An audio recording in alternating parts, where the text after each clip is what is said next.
My name is Wendy. I'm 34 years old, I work as an accountant, I'm a mother of 2 kids, and 3 weeks ago, my own father told 2,400 people that he was disowning me. He didn't call me first. He didn't sit me down to talk. He wrote a Facebook post at 11 o'clock at night. And by the time I woke up the next morning, my husband's parents had seen it. My children's teachers had seen it. Everyone at Grace Fellowship Church, all 800 members, had seen it. My phone didn't stop ringing for a week. My 8-year-old daughter came home from school crying because another kid told her that her mommy got kicked out of her family. And the worst part? The post never said why. It just said I brought shame to the Braddock name and asked that no one contact me. So everyone in town made up their own stories about what happened. But here's the thing my father didn't know. While I was falling apart, my husband Marcus was sitting in our kitchen every night after I went to bed, quietly looking up public records. And what he found about a charity, a closed company, and $185,000 missing dollars, well, it changed everything. What Marcus did with that information at my father's own charity party. Even Dad never saw it coming. Before I go any further, if this story speaks to you, please take a moment to hit like and subscribe, but only if you really connect with what you hear. And while you're at it, drop a comment with where you're listening from and your local time. I'd love to know. Now, let me take you back 5 weeks to that Sunday afternoon when my mother asked me for a small favor. You need to understand Collinsville, North Carolina to understand my father. It's the kind of town where everyone knows your last name before they know your first. Where who you sit with at church on Sunday says more about you than how much money you make. And in Collinsville, the Braddock name, my maiden name, was very important. My father, Gerald Braddock, was a senior vice president at First Regional Bank. He was a church elder at Grace Fellowship, this beautiful old stone building with stained glass windows and about 800 people who go there. And for the past 15 years, he'd been the executive director of the Braddock Family Foundation, a charity that gave scholarships to poor teenagers. That last one was his pride and joy. Every year at the big party, he stood up in his expensive suit, his fancy Rolex watch catching the light, and he talked about leaving a good legacy and giving back until people cried. Then they wrote checks.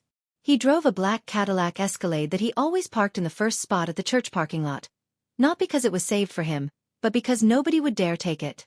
People called him Mr. Braddock, even at the grocery store. He shook hands with both of his hands, the way politicians do. Firm on the outside, careful underneath. And here's what you need to know about Gerald Braddock as a father. He believed in ranking people. Men lead, women support, sons carry the family name forward. Daughters? Daughters were something he never quite figured out what to do with.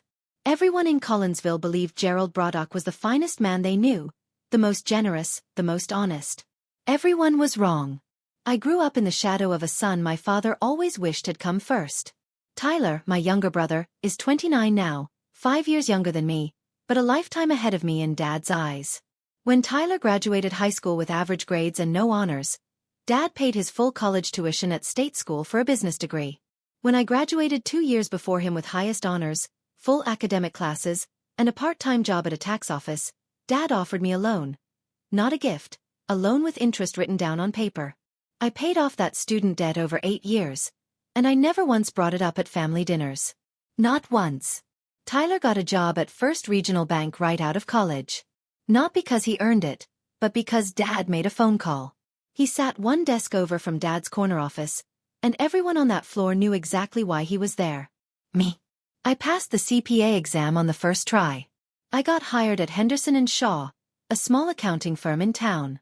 When I told Dad over the phone, there was a pause and then he said, "Accounting. That's just counting other people's money, sweetheart."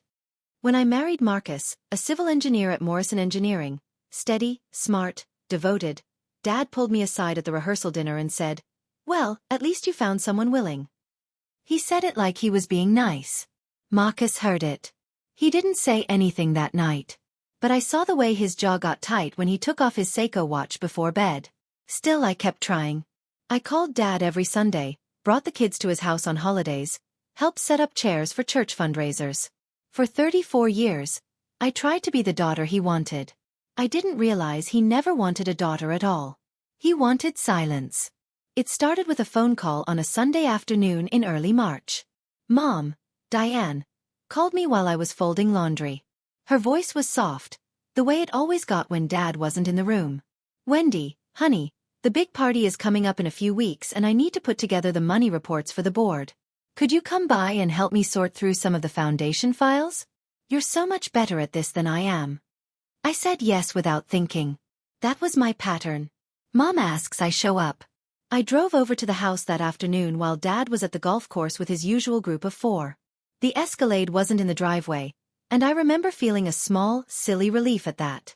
Mom led me into Dad's home office, the private room. Dark oak desk, leather chair, brass lamp, framed photos lining the shelves. One of them showed Dad shaking hands with the governor at some fundraiser. Another showed him receiving a Rotary Club award. The whole room smelled like furniture polish and self-importance. She handed me 2 file boxes and opened a laptop to an Excel file. "These are the past 2 years of foundation expenses," she said. "I just need everything organized so Mr. Kessler and the board can review it before the party." I sat down and started going through the entries. Payments to vendors, building rentals, scholarship payments, printing costs, standard non-profit stuff. Everything looked normal, clean, routine. And then my fingers stopped on the keyboard. There it was. One line among dozens. Meridian Consulting Group. $14,200. No contract information, no project description, just consulting fee. I didn't know what it meant. Not yet. But something about the way that number sat there. Too round, too clean, tucked between real expenses, like a fake signature hidden in a stack of real ones, made the accountant in me go very, very quiet. I told myself it was probably nothing. Dad had run the foundation for 15 years. Consultants come and go. Maybe Meridian did planning or donor outreach or some other service I wasn't aware of. But then I scrolled further. Meridian Consulting Group. $8,600. March of the year before. Same vague, consulting fee description. No details listed. I kept scrolling. Another one. $11,400. Then $6,200. Then $6,600. 6 payments across 2 years totaling just over $47,000. All to the same company. All with the same general label. I pulled up the records for other vendors. Kessler Printing, which did the party programs. Collinsville Events Company, which handled catering. Both had detailed breakdowns, quantities, costs per item, delivery dates, invoice. Numbers, normal, professional, everything you'd expect from a well-run charity. Meridian had none of that. It was the only vendor with no supporting paperwork at all. I sat there for a moment, listening to the grandfather clock tick in the hallway. Mom was in the kitchen making coffee. I could hear her humming something faintly, an old hymn, I think. I opened my phone and took screenshots of all 6 Meridian entries. I don't know why exactly. Professional habit maybe. Or maybe some part of me that had spent 11 years checking other people's books knew the difference between a mistake and a pattern. I told myself I'd ask Dad about it casually, just to understand. After all, this was his foundation, his life's work. Surely there was a simple explanation. I didn't know that the screenshots I'd just taken would become the first piece of evidence in a battle I hadn't yet realized I was fighting. I called Dad the next evening after putting the kids to bed. I kept my tone light and conversational, the way you do when you already know the answer might be a problem, but you're hoping it won't be. "Hey, Dad." So, I was helping Mom organize the foundation files and I noticed a few payments to a company called Meridian Consulting Group. I don't see a contract for them in the records. Can you fill me in? Just want to make sure everything's tidy before the board reviews. 3 seconds of silence. I counted. Then his voice came through. And it was the voice I'd been hearing my entire life whenever I stepped too close to something I wasn't supposed to touch. Cold, controlled. "When exactly did I ask you to audit my foundation, Wendy?" "You didn't, Dad. Mom asked me to organize I know what your mother asked and I'm telling you right now. You are an accountant at a strip mall firm. Don't confuse that with being qualified to question my foundation." The words landed the way he meant them to, like a door slamming shut. I felt something small and familiar curl up in my chest. I was 8 years old again, standing at the edge of the dining room, being told to go play because the adults were talking. "Don't touch those files again," he said. "Give everything back to your mother and do not discuss this with anyone. Are we clear?" Yes, Dad. I hung up and sat on the edge of my bed for a long time, phone still warm in my hand. Marcus was brushing his teeth in the bathroom. He came out, looked at my face, and said nothing. He just sat down next to me. And then faintly, just before I'd hung up, I'd heard Dad's voice shifting. Not talking to me anymore, talking to someone else in the room. 3 words, clipped and urgent. We have a problem. Over the next 2 weeks, the temperature around me dropped. Slowly, then all at once. Tyler called first. His voice was different.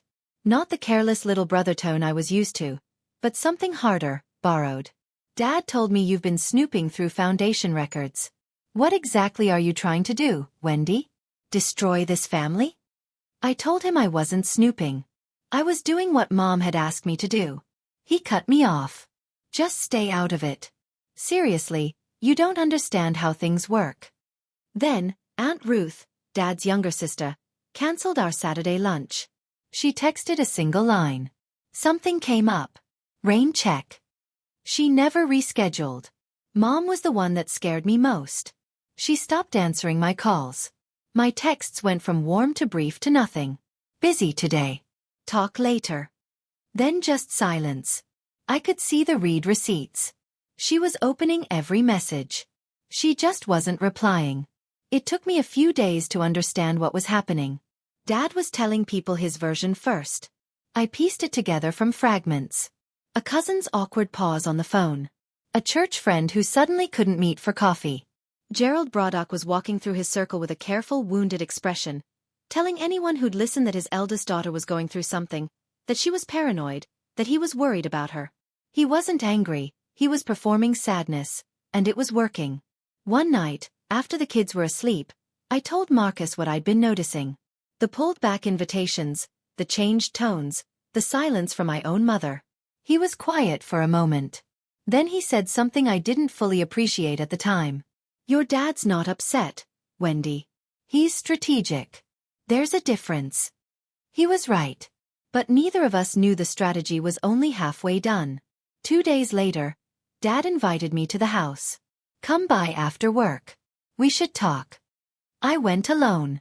Marcus offered to come, but something told me this was the kind of conversation Dad would only have without witnesses. The living room was set up like a courtroom. Dad sat in his armchair.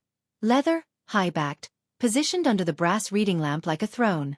Tyler was on the sofa across from him, legs crossed, arms folded. The Tiffany lamp on the side table cast warm light across them both, turning everything golden and important-looking. Mom was nowhere in sight. I heard faint sounds from the kitchen, a cabinet closing, water running, but she didn't come out. On the mantel, the family portrait caught my eye. The one taken 3 Christmases ago.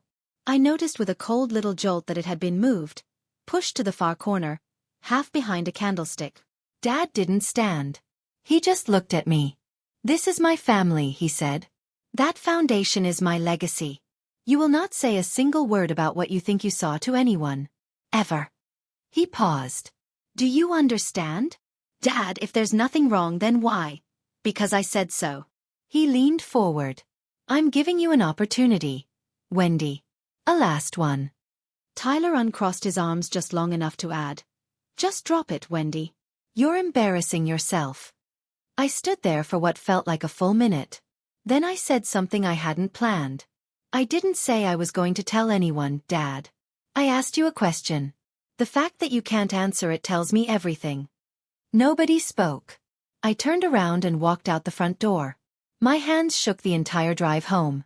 I gripped the steering wheel of my old Honda Accord so hard my knuckles went white. And I didn't know, I truly didn't know, that in 72 hours my father would go nuclear. Monday morning, 6:45 a.m. I was pouring coffee, packing Emma's lunch, shouting at Noah to find his left shoe. Normal routine. The kind of morning you don't remember unless something explodes in the middle of it. My phone buzzed on the counter. Then again. Then again. I ignored it. Kids first. But when I finally picked it up at 7:15, I had 14 text messages, 6 missed calls, and a screenshot from my coworker Janet that made my vision go white at the edges. It was a Facebook post from my father's personal page, written at 11:07 the night before. It is with deep sadness that Diane and I must share this publicly. We are officially disowning our eldest daughter, Wendy. She has brought deep shame to our family name. We ask that you do not contact her on our behalf, and we request privacy during this painful time. I read it 3 times. My hands were steady the first time, shaking by the third. The post had already been shared into the Grace Fellowship Church community group, 600 members. Into the Collinsville Elementary parent group, where Emma's teachers and classmates' parents gathered to share bake sale schedules. Into the Collinsville Community Forum, where half the town lurked. Tyler's name was on every share. He'd posted at midnight, 30 minutes after Dad. Within 12 hours, 2,400 views, 340 reactions, 89 comments. I scrolled through them with numb fingers. Praying for the Braddock family. It takes courage to make this stand. So sorry, Gerald. Some children just don't appreciate what they're given. What did she do? That was the genius of it. He didn't say what I'd done. He left the accusation shapeless, and the town poured its worst guesses into the mold. I could see the guessing forming in real time. Affair. Drugs. Theft.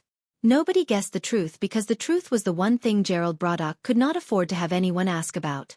2,400 people. That's not a family disagreement. That's a public execution. And the executioner? He timed it for when I'd be too busy making school lunches to notice. The first call from the school came at 9 a.m. Mrs. Off-Field, this is Principal Davies. We wanted to let you know that a social media post has been brought to our attention by several parents. We're not making any judgments, of course, but we wanted to check in. Is everything safe at home for Emma and Noah? Safe. She was asking if my children were safe because my father wrote a Facebook post. I said, yes, everything was fine. My voice hollow enough that I'm sure she didn't believe me, but she let it go for now. Emma came home that afternoon and went straight to her room. When I found her, she was sitting cross-legged on her bed, still wearing her backpack. Her eyes were red. Mommy, she said, and her voice was so small.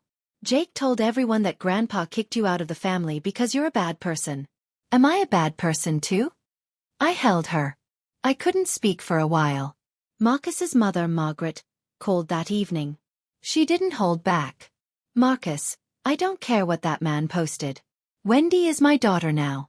But you need to fix this. Whatever is happening, you fix it. At work, people were careful around me. Janet brought me coffee without being asked. My boss, Paul, called me into his office and closed the door. Wendy, I don't want to get involved in family matters, but I have to be honest. 2 clients mentioned the post this morning. They're asking questions. That night, I sat in our little 3-bedroom rental at the kitchen table under the overhead light, and I felt the walls close in. Not because of anger, because of something worse. The slow, suffocating realization that I had been publicly defined by a man who wouldn't even tell people what I'd done. My reputation was gone. 12 hours. That's all it took. But Marcus? Marcus was already counting backward from something I couldn't see yet. For the next several days, my world got smaller. I called Mom 6 times. No answer. I texted, Mom, please call me. I don't understand what's happening. Read. No reply. The next morning, I love you. Please. Read. Nothing. Then Dad posted again. Not a statement this time. A family photo. Him. Mom. Tyler. Tyler's girlfriend. Sunday brunch at the country club. Linen napkins. Mimosas. Sunlight streaming through tall windows. Caption. Family is everything. Hold your loved ones close. I wasn't in the photo. I hadn't been invited. 800 likes. One by one, familiar faces drifted away. 3 women from my small group at church unfriended me on Facebook. I noticed because their names vanished from my birthday list. A neighbor I'd exchanged cookies with every Christmas for 5 years nodded at me across the produce aisle and kept walking. My phone, which had rung non-stop for 3 days, went quiet in a different way now. The silence of people who've decided you're not worth the awkwardness. I tried once to defend myself. I left a comment on Dad's original post. Dad, can we please talk about this privately? I don't understand why. He deleted it in 3 minutes. 3 minutes. Which meant he was watching. Tyler called me one last time that week. You brought this on yourself, Wendy. Dad gave you a chance and you chose to be difficult. Don't call Mom again. She doesn't want to hear from you. I sat in my car outside the grocery store for 20 minutes that afternoon, gripping the steering wheel, crying so hard my chest hurt. And I thought, maybe Tyler's right. Maybe this is what I deserve for asking a question no one wanted answered. But then I noticed something. Mom's text messages. She'd read every single one. Every one. She wasn't ignoring me by choice. She was being watched. The following Sunday, Gerald Braddock stood up during the prayer request portion of the service at Grace Fellowship Church. I wasn't there, but Marcus was.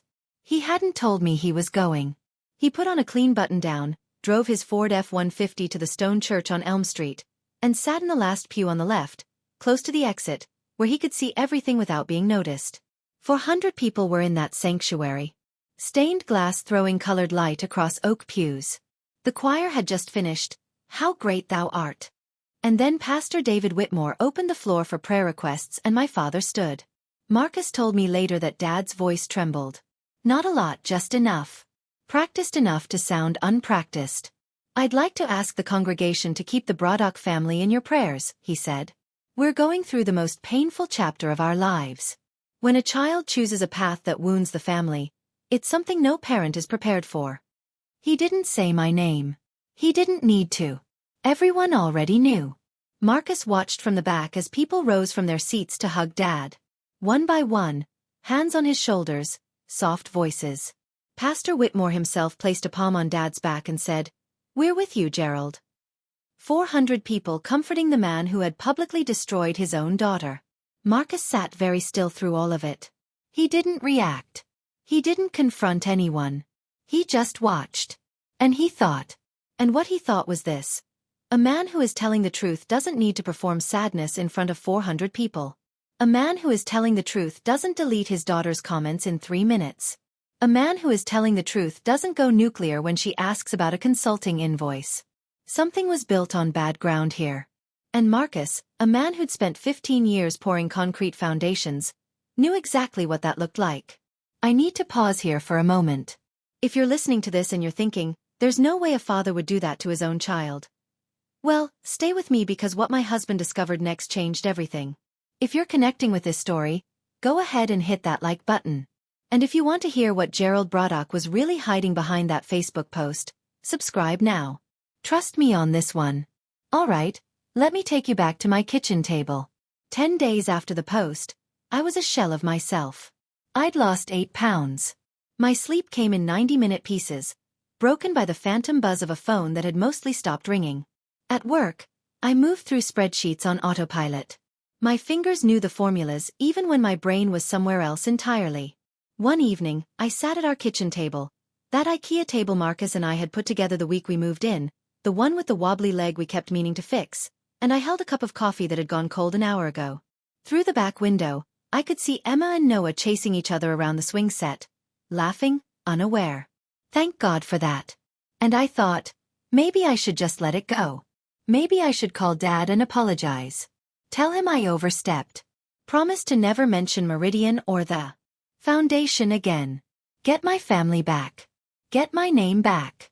Let my children have a grandfather who actually shows up to their school plays. Was being right really worth all of this? When Marcus came home, I told him.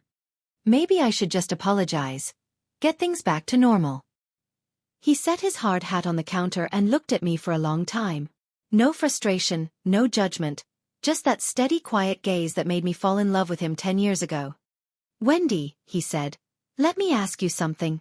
If your dad had nothing to hide, why did he burn down your reputation in front of 2,400 people instead of just having a conversation?" I opened my mouth, closed it. "Peace built on a lie isn't peace," he said. "It's a cage." That night after I went to bed, Marcus stayed up. I heard the faint click of his laptop opening in the living room. He typed one word into the search bar. Meridian. Marcus didn't rush. That's not who he is. He's the kind of man who measures twice, cuts once, and then measures again just to be sure. So, he started with me. The next night after the kids went down, he sat across from me at that same IKEA table and said, Tell me about growing up with your dad. Not the finances, him. So I told him things I'd never said out loud in a row before. How I won first place at the state math competition in 9th grade. And Dad didn't come. Tyler had a rec league soccer game the same afternoon. Dad sat in the front row. How the night I found out I'd been accepted into the CPA program, I called home bursting with excitement. And Dad said, "Well, who's going to cook for you?" How at our wedding reception, he stood up with a champagne glass and told 150 people, "Well, at least she found someone willing." Like it was a joke, like I should be grateful anyone wanted me. Marcus listened to all of it without interrupting. When I finished, the kitchen was quiet except for the refrigerator humming. Then he said, "You know why your dad is scared of you, right?" I almost laughed. "Scared of me? You're the only person in that family who can read a spreadsheet, Wendy. You're the only one who could catch him." He paused. "Then I found something tonight. Meridian Consulting Group was closed with the state of North Carolina 2 years ago. The company doesn't exist anymore. But the foundation was still writing checks to Meridian as recently as last month." The weight on my chest, the one that had been sitting there for 10 days, didn't disappear. But for the first time, it shifted. While Marcus was pulling threads, Gerald Braddock was winning. He hosted a small dinner at the house the following weekend. 20 people, hand-selected, the who's who. 2 church elders, a couple of bank colleagues, Aunt Ruth. The kind of evening where wine flows and sympathy thickens. Word trickled back to me through the cracks. Someone told someone who told Janet at work that Dad was recovering, that he was putting the family back together, that everyone admired his strength. Meanwhile, I went to the grocery store and ran into Mrs. Patterson, my neighbor of 5 years, the one-eyed baked apple crumble for every December. She saw me from 10 feet away, and I watched her face do this tiny, almost invisible thing. A flinch followed by a polite nod followed by a shopping cart swerving down the next aisle. At Henderson and Shaw, Paul pulled me aside again. "Wendy, I'm not suggesting anything, but maybe take a few personal days, just until things settle." I stood in the parking lot after that conversation, late afternoon sun slanting across the asphalt, and I felt small. Physically small. Like the town was a room that kept shrinking, and I was the only one who couldn't find the door. Gerald Braddock believed he had won. The town believed he had won. The church believed he had won. Tyler certainly believed he had won. He'd posted a photo of himself and Dad at the golf course that morning, captioned, "Best mentor a guy could ask for." But in my kitchen that night at an IKEA table with a wobbly leg, my husband was arranging printouts in 3 neat stacks. Public filings from the IRS, business records from the North Carolina Secretary of State, screenshots I'd taken 5 weeks earlier on a Sunday afternoon. He looked up at me and said quietly, "We have enough to ask the right questions. Now we need the right people to hear them." Here's something most people don't know.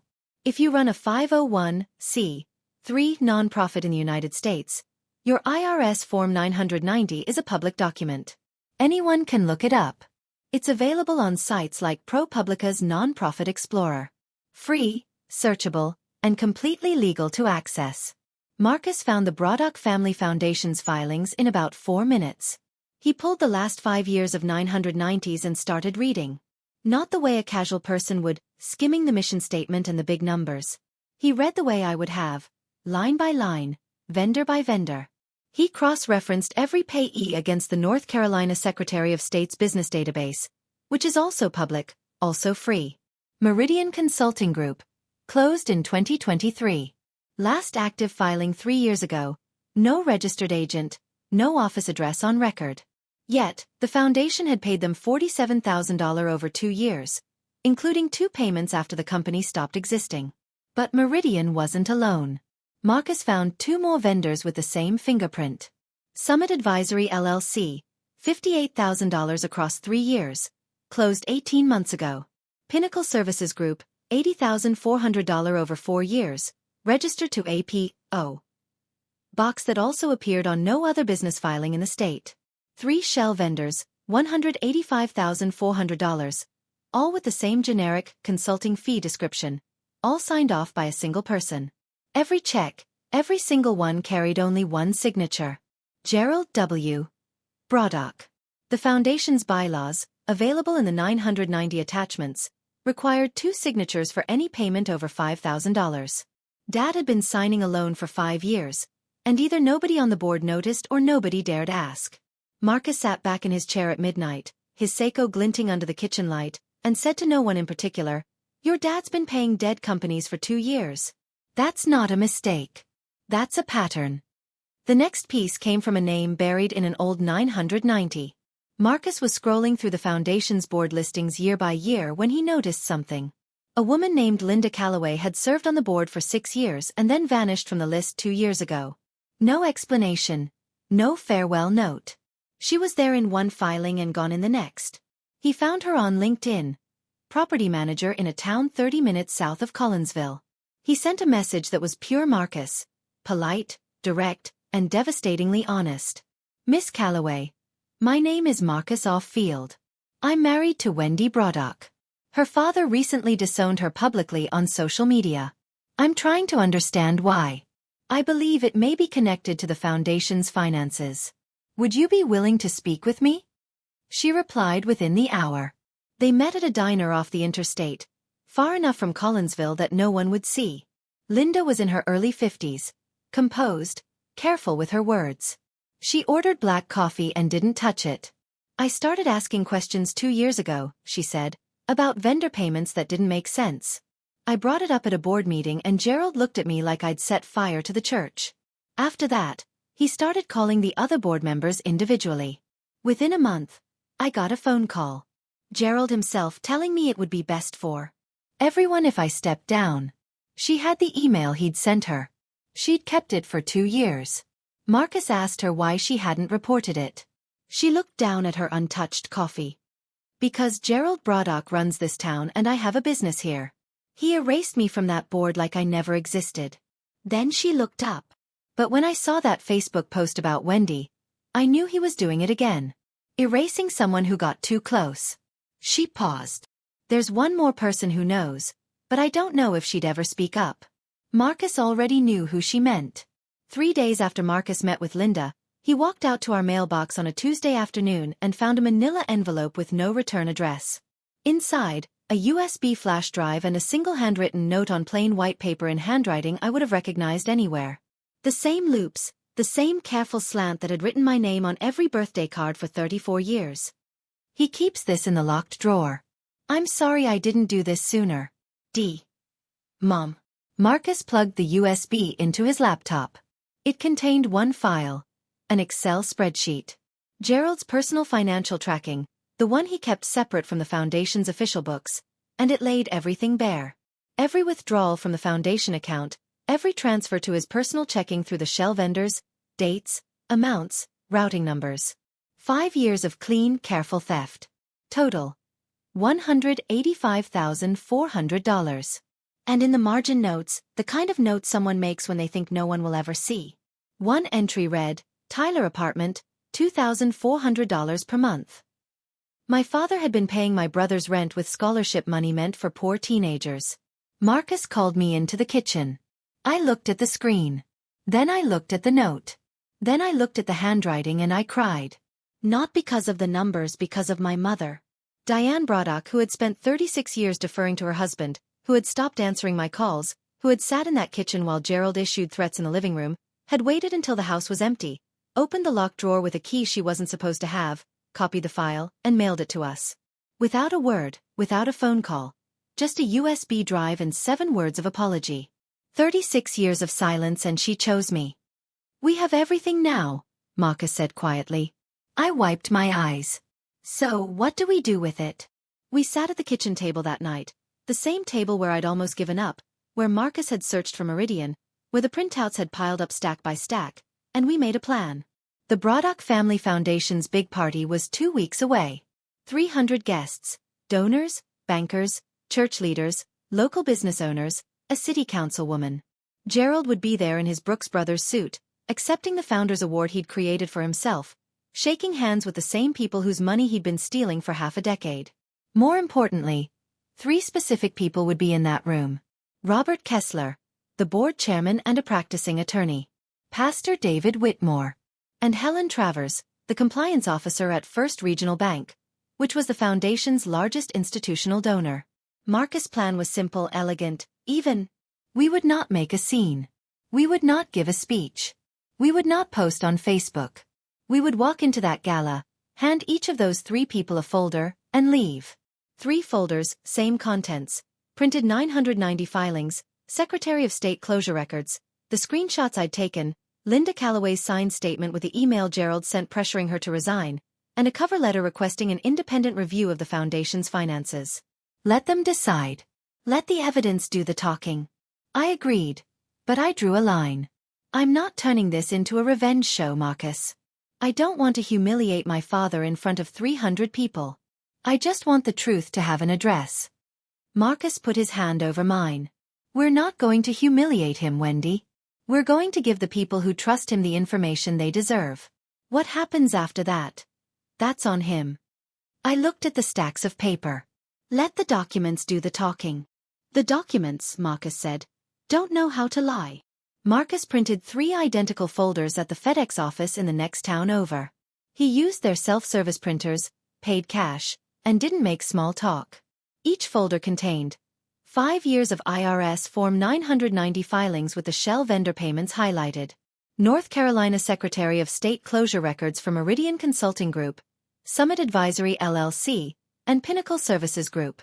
My original screenshots from the Foundation's internal books. Linda Calloway's signed written statement along with the email from Gerald pressuring her resignation. A copy of Gerald's personal spreadsheet from the USB. And a 1-page cover letter addressed to whom it may concern, requesting an independent financial review. The cover letter was Marcus' work. No accusations, no adjectives, just facts and a request. 312 words of the most devastating politeness I'd ever read. I went through every page myself, twice, checked the math, confirmed the dates, cross-referenced the entity numbers. The CPA in me wanted it bulletproof. And it was. The night before the gala, Marcus set the 3 manila envelopes on the kitchen table, side by side, neat, labeled, board chair. Pastor. Compliance. I stood in the doorway and looked at them. Tomorrow, he said. Tomorrow, I said. I didn't sleep that night. Not from fear, from something I hadn't felt in 5 weeks. Something unfamiliar and electric that I finally recognized around 3 o'clock in the morning, staring at the ceiling. For the first time in my life, I wasn't waiting for my father's permission to exist. Quick question for you. If you were me standing in that kitchen looking at those 3 envelopes, would you go through with it or would you handle it differently? I'm genuinely curious. Drop your answer in the comments. And if you've been listening this far and you haven't subscribed yet, now's the time because what happened at that gala. It's the part of this story I've been waiting to tell you since the beginning. Alright, let's go. The Braddock Family Foundation annual gala was held at the Collinsville Country Club. A white column building overlooking the 7th fairway with floor-to-ceiling windows and a chandelier in the foyer that probably cost more than my car. 300 guests, women in cocktail dresses and statement jewelry, men in dark suits holding whiskey neat. A string quartet played Vivaldi near the bar. The tables were draped in white linen topped with arrangements of white peonies and flickering tea lights. A banner hung across the main wall in navy and gold. 15 years of changing young lives, the Braddock Family Foundation. At the center of it all was my father. Navy suit, crisp white shirt, Rolex catching the chandelier light with every handshake. He moved through the crowd like he owned the room because in a very real sense he did. Every donor there had written a check to his foundation. Every church member there had prayed for him last Sunday. Gerald Braddock in this room at this moment was untouchable. Tyler stood beside him in a charcoal suit, playing the dutiful son, smiling, nodding, refilling Dad's sparkling water. Mom was at the VIP table in a black dress, hands folded in her lap, face carefully neutral. Pastor Whitmore was there, seated at the head table. Helen Travers from First Regional's compliance department was there, too. The bank was the gala's biggest sponsor. Robert Kessler, the board chairman, a silver-haired attorney with gold-rimmed glasses, was nursing a bourbon near the podium. Marcus and I arrived at 7:45. We didn't have tickets. Marcus parked the F-150 at the far end of the lot, away from the Escalades and the BMWs. He wore a clean white button-down and pressed khakis. I wore a simple navy dress, not designer, not meant to impress, just meant to say, I belong here. Marcus carried a leather bag with 3 manila envelopes inside. We walked through the front doors and nobody stopped us. In a room full of people who'd read my father's Facebook post, Nobody recognized the disowned daughter. Or maybe they just didn't expect her to show up. The MC, a local radio personality with a booming voice and a tuxedo, stepped up to the podium at 8:15. Ladies and gentlemen, it is my great pleasure to introduce a man who has dedicated his life to the young people of this community. The crowd clapped. Dad rose from his seat, buttoned his jacket, and walked to the podium the way he walked everywhere, like the room had been built around him. He gripped the edges of the lectern, swept his gaze across 300 faces, and began. He thanked the donors. He thanked the board. He told a story about a girl named Kesha who'd received the foundation's first scholarship 15 years ago and was now a registered nurse at Duke. His voice caught when he said her name. Just a little, just enough.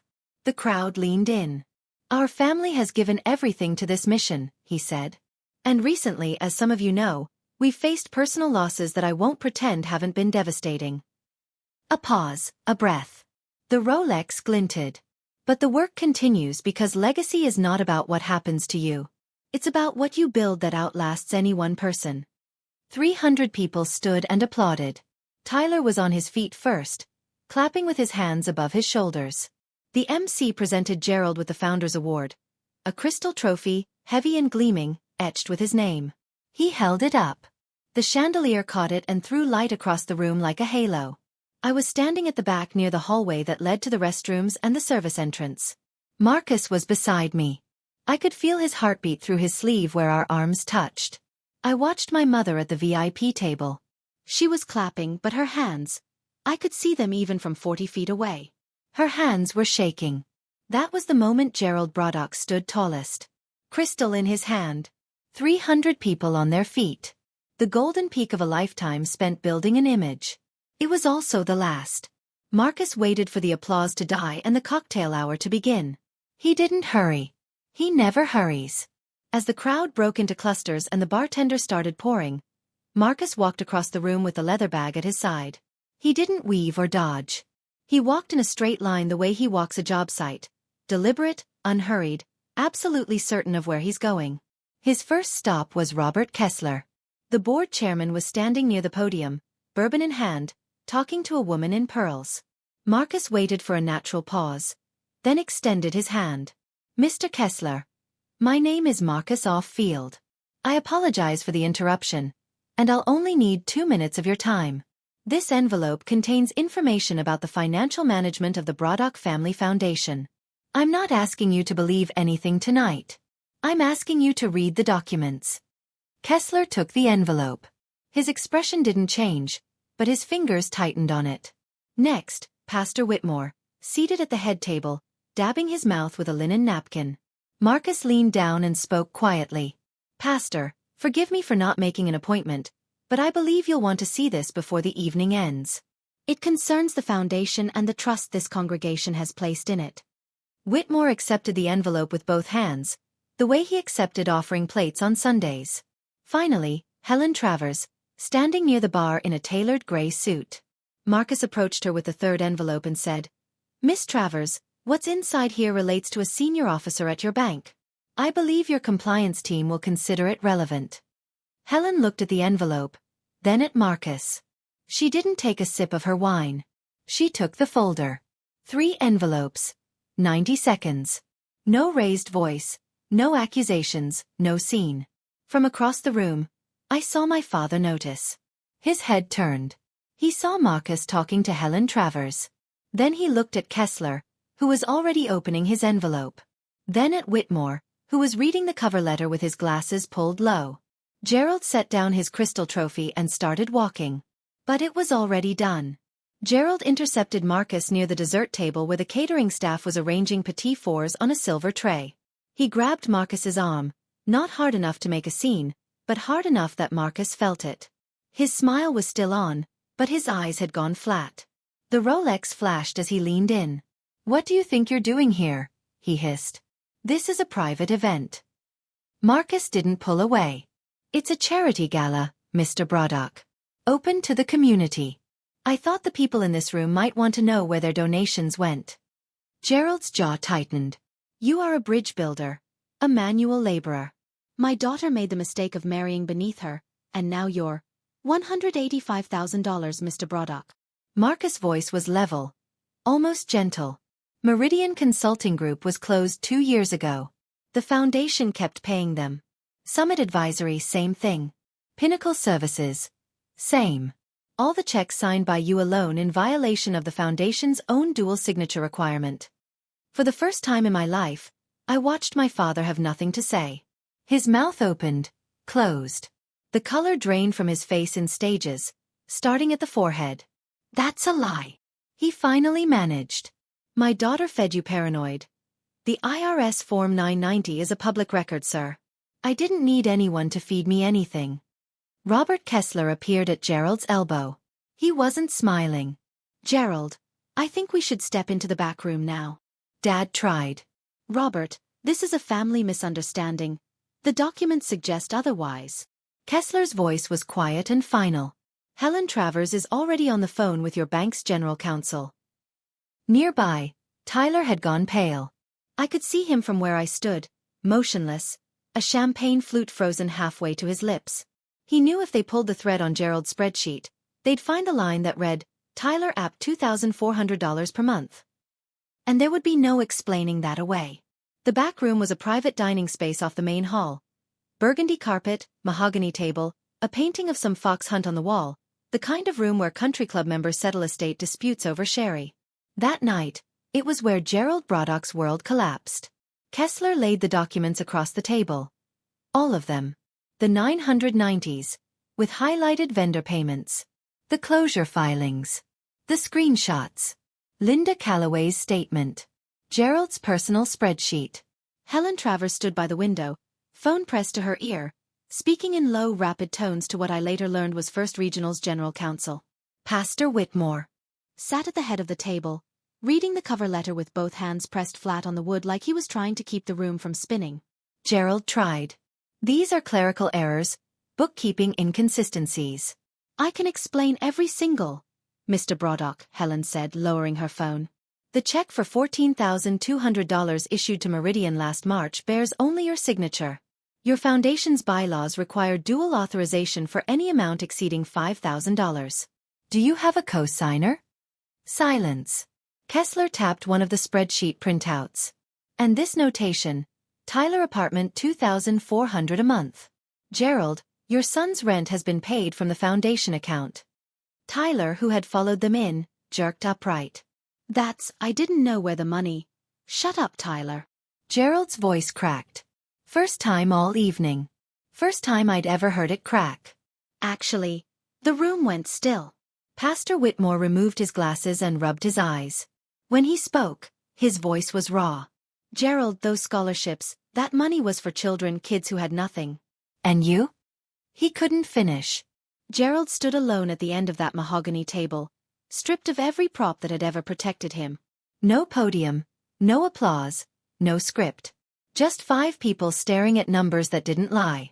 Outside in the main hall, the string quartet played on, but murmurs were spreading. Guests had noticed Kessler's abrupt departure.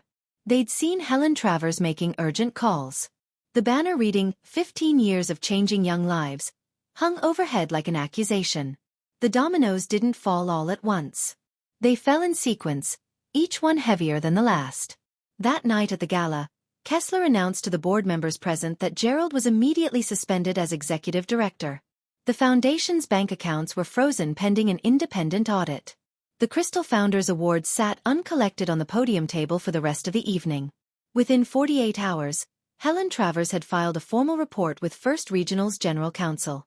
A senior vice president running a personal embezzlement scheme through a charity he directed while employed at the bank that was the charity's biggest donor represented a compliance liability the bank could not absorb. Gerald was placed on administrative leave, then fired. 31 years at First Regional. Gone in a single HR meeting. 1 week later, Pastor Whitmore convened an emergency session of the Elder Board at Grace Fellowship. The vote was 7-1 to remove Gerald from his position as church elder. The single abstention came from Gerald's golf partner, who didn't vote against him, but couldn't bring himself to vote for him either. The North Carolina Attorney General's office received the folder via certified mail. Marcus sent it the morning after the gala. Within 3 weeks, the AG's Public Integrity Unit opened a formal investigation into the Braddock Family Foundation. Tyler was quietly flagged by First Regional's internal review when auditors traced the Tyler Apt payments. He was reassigned to a back-office role and placed on a performance improvement plan, the corporate equivalent of being put in a corner. And the Facebook post, the one that started all of this, it was still up. Gerald never deleted it. But now when people shared it, the commentary had changed. It was no longer evidence of a wayward daughter. It was evidence of a guilty man trying to silence the one person who could expose him. I didn't take anything from my father. The documents did. I just made sure they found the right hands. 10 days after the gala, my phone rang. The caller ID said, "Dad." I almost didn't answer. Marcus was in the kitchen with the kids. He looked at me. I looked at the screen. Then I picked up. "Are you satisfied now?" His voice was different, thinner, like someone had let the air out of it. "You've destroyed everything I built." "Everything." "You destroyed it, Dad." I just asked a question. "You were always the difficult one, Wendy. Always pushing, always needing to prove you were smarter than everyone else. If you just kept your mouth shut, if I'd kept my mouth shut, you'd still be stealing scholarship money from teenagers." Silence. A long one. "I sacrificed everything for this family," he said. And I could hear him reaching for the old script. The patriarch, the provider, the man who carried the weight. But the words sounded hollow now, like lines from a play he'd been performing so long he forgot it wasn't real. "No, Dad. You sacrificed everything for yourself. The family was just the stage." More silence. "I'm not going to call again," I said. And I meant it, not from hatred. I was surprised to find I didn't hate him, from something quieter than that. I can't keep loving someone who treats my silence as the price of belonging. He started to say something. Maybe an argument, maybe an apology, though I doubt it, but I'd already taken the phone away from my ear. I hung up and I didn't cry. For the first time in 34 years, after a conversation with my father, I did not cry. I set the phone down on the counter, walked to the kitchen, sat between my children, and helped Noah color a picture of a dinosaur. The dinosaur was purple, Noah insisted. I thought that was exactly right. The apologies came in slowly, like people wading back into water they'd left too quickly. Mrs. Patterson, the neighbor who'd swerved her cart, showed up at my door on a Saturday morning with a loaf of banana bread and red-rimmed eyes. "Wendy, I am so sorry. I should have asked you what happened before I believed him. I was a coward and you deserved better." I thanked her. I meant it. I also didn't pretend it was nothing because it wasn't. Paul, my boss, called me into his office. Same office, same closed door. But this time he said, "I owe you an apology. And the partners have been talking. We'd like to promote you to senior accountant. You've earned it several times over." Pastor Whitmore sent a handwritten letter, 3 pages long, on church stationery. "I failed you, Wendy. I stood in that pulpit, and I prayed for the wrong person. I cannot undo that. But I can tell you that the foundation is being restructured under a new board, and I would be honored if you would consider joining it." Emma came home from school one afternoon with a grin so wide it split her face. "Mommy." Jake said, "Sorry." He said his mom told him you're actually really brave and he should never have said those things. He wants to come to my birthday party. I knelt down and hugged her so tight she giggled and said, "Mom, you're squishing me." And then there was Mom. She called on a Wednesday evening. Her voice was fragile but clear. Clearer than I'd heard it in months. "I'm sorry, Wendy. I should have been stronger a long time ago." "Mom, you were strong." "That USB drive? After 36 years of silence, you chose to act. That was the bravest thing anyone in this family has ever done." She cried. I cried. It was the good kind. People started calling me brave. But I wasn't brave. I was cornered. Bravery was my mother slipping that USB into an envelope after 36 years of keeping the peace. 2 months later, Collinsville looked different. Or maybe I just saw it differently. Gerald sold the Escalade. I heard it through the grapevine. He needed the cash for legal fees. His attorney was managing communications with the AG's office where the investigation was still active and ongoing. The Rolex disappeared from his wrist. I don't know if he sold it. Or just couldn't stand to wear it anymore. Tyler left town, moved to Charlotte, didn't tell anyone. His social media went dark. No more golf course photos, no more best mentor captions. The last I heard, he was working at a regional insurance company and not speaking to Dad. Mom filed for legal separation in April. She moved in with her sister, Aunt Helen, in a little ranch house with a garden out back. For the first time in her adult life, she opened a bank account in her own name. She called me every few days now. Real calls, long ones about nothing in particular, about everything. The Braddock Family Foundation was placed under new leadership. A 5-person board with no Braddocks on it. The wrongly taken funds were being pursued through legal channels. It would take time, but the scholarships would continue. The kids who needed them would still get them. Pastor Whitmore asked me to join the new board. I declined gently. I think the foundation needs faces that don't carry the Braddock name, I told him. But thank you, truly. Life wasn't perfect. It never is after something breaks this badly. Some relationships didn't survive. Some trust couldn't be rebuilt. But Marcus still got up at 5:30, put on his hard hat, and went to work. He still wore that Seiko. Emma still did cartwheels in the backyard. Noah still insisted every dinosaur be purple. And our kitchen table, the IKEA one with the wobbly leg, it was clean now. No folders, no printouts, no envelopes. Just 2 coffee mugs and a crayon drawing of a brontosaurus. It's not mahogany. It doesn't have a locked drawer. But it held the truth when it mattered. And that's enough. Before I let you go, here are 3 things this story taught me. Not as advice, just as things I wish someone had told me 5 weeks earlier. First, silence isn't loyalty. I spent 34 years keeping quiet because I thought that was what good daughters did. It wasn't. Sometimes the most loving thing you can do for your family is refuse to protect their lies. Second, if someone destroys your reputation in public instead of having a conversation in private, ask yourself what they're protecting. Public shaming is the weapon of someone who knows they can't win behind closed doors. My father didn't post on Facebook because I'd shamed the family. He posted because I'd seen a spreadsheet. Third, you don't need to be loud to be powerful. You don't need to scream or curse or make a scene. You just need the right documents and the right moment. And a husband who knows how to read a 990 form. Thank you for listening to the end. Seriously, thank you. If this story touched something in you, if you've ever been silenced by someone who was supposed to protect you, or if you've ever been afraid to speak up because the cost felt too high, I want you to know you're not alone, and the cost of staying silent is always higher in the end. Hit like if this resonated. Subscribe if you want more stories like this one, and drop a comment. I'd love to know. Have you ever had to set a boundary with someone in your family? What happened? Your stories matter. I read every one.